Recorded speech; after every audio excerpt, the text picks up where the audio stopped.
વાત કરીએ અમરેલીની. અમરેલી ખાતે આવેલ માર્કેટિંગ યાર્ડની ન્યૂઝ ફોર ઇન્ડિયાની ટીમ દ્વારા મુલાકાત લેવામાં આવી હતી.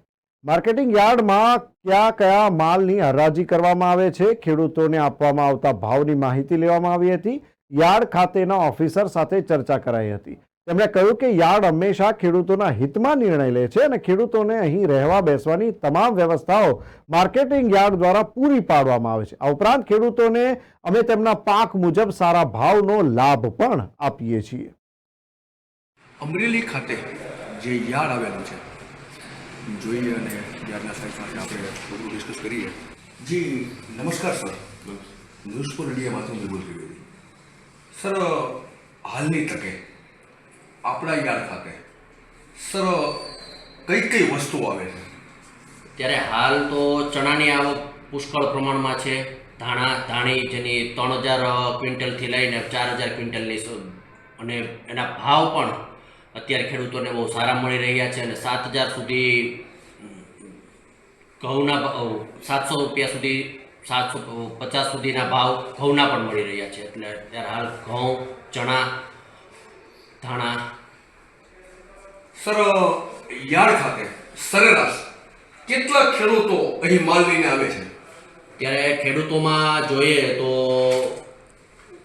મરચાની આવક હાલ થોડી ડાઉન થવાથી એનું પાક પૂરો થઈ ગયેલો હોવાથી એટલે હાલ અત્યારે 400 ખેડૂતોથી લગાવી અને 900 ખેડૂતો સુધી પર ડે આવન જાવન હોય છે. સર, ખેડૂતોને અહીં રોકાવા માટેની શું વ્યવસ્થા છે? ખેડૂતોને રોકાવા માટે સંપૂર્ણ આરામદાયક અને શુદ્ધ વાતાવરણ મળી રહે એના માટેથી એક બહુ મોટો આરામદાયક આરામગૃહ બનાવેલો છે.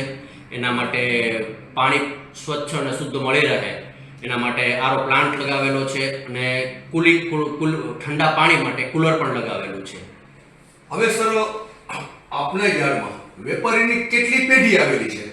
વેપારી કમિશન એજન્ટો તથા વેપારીઓ બંને સંકળાયેલા હોય છે એકબીજા સાથે. એટલે વેપારી અને કમિશન એજન્ટનું ગણીએ તો 450 થી 500 પેઢીઓ આવેલી છે. સર, આપણે કોઈ આઈડિયા કરો કે દિવસ દરમિયાન અલગ અલગ જે આપણે માલ આવે છે તો કેટલા પ્રમાણમાં માલ આવે છે? કોઈ ક્વિન્ટલમાં કે કોઈ કેટલા મણ, કોઈ આઈડિયા કરો સર?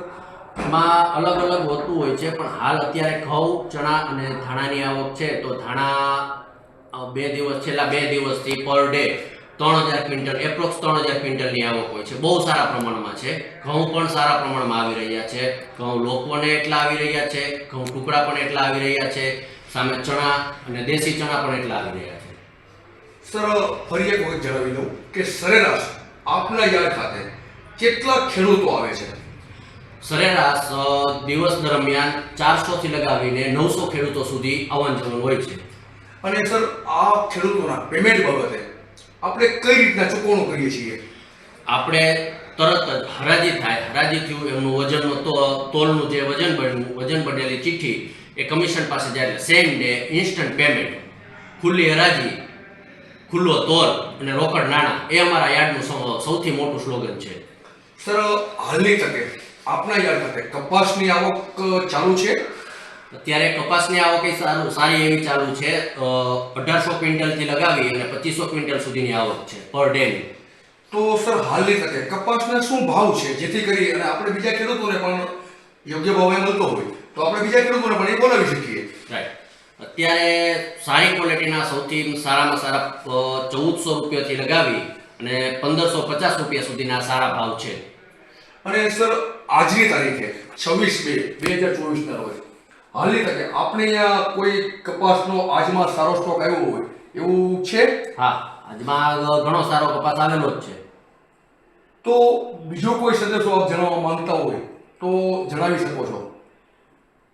ખેડૂતોને જે ગામડે સીધો વેપાર કરે છે એમને મારો આગ્રહ છે કે આજુબાજુના નજીકના યાર્ડમાં જાઓ, ત્યાં સર્વે કરો, તેના પોષણક્ષમ ભાવ શું છે, તમારા માલનો કયા ગ્રેડ છે અને પછી તમે ગામડે અથવા તો યાર્ડમાં વેચાણ કરો, જેનાથી તમને સંપૂર્ણ રીતથી તોલમાં પણ સારું પડશે અને તમને જે ભાવ મળવાના છે એ સારી કેટેગરીમાં મળશે. Sir, last question. જે સર ખેડૂત માલ લઈને અત્રે આવે તો સર દિવસમાં કેટલા વખત આપના યાર્ડ દ્વારા હરાજી કરવામાં આવે છે? અત્યારે સવારે 9 વાગ્યાથી લગાવી અને બપોરે 12 વાગ્યા સુધીમાં એક વખત હરાજી હોય છે. ત્યારબાદ આવતીકાલે જ બીજી સંપૂર્ણ હરાજી કરવાની હોય છે. સંપૂર્ણ એક હરાજી પતી ગઈ, ફોર એક્ઝામ્પલ કપાસ છે તો 1 વાગે પૂરો થઈ ગયો, પછી આવતીકાલે બીજી વખત સવારે 9 વાગે હરાજી પાછી ચાલુ થતી હોય છે. સર આપનો ખૂબ ખૂબ આભાર. અને ન્યૂઝ ફોર ઇન્ડિયા વતી અમે પણ એવું ઈચ્છીએ છીએ કે ખેડૂતોને યોગ્ય એના માલના પૈસા મળી રહે, એ માટે આપણે પણ વિનંતી કરીએ છીએ કે યોગ્ય ભાવ મળે. જી, અમારા પ્રયત્નો એવા જ હોય છે કે ખેડૂતને પૂરેપૂરો વજન મળી રહે, કોઈ વજનની ઘાટી ના આવે અને એનું જે માલનું વળતર છે એ પૂરેપૂરું અને એ દિવસ દરમિયાન જ ચૂકવાઈ જાય.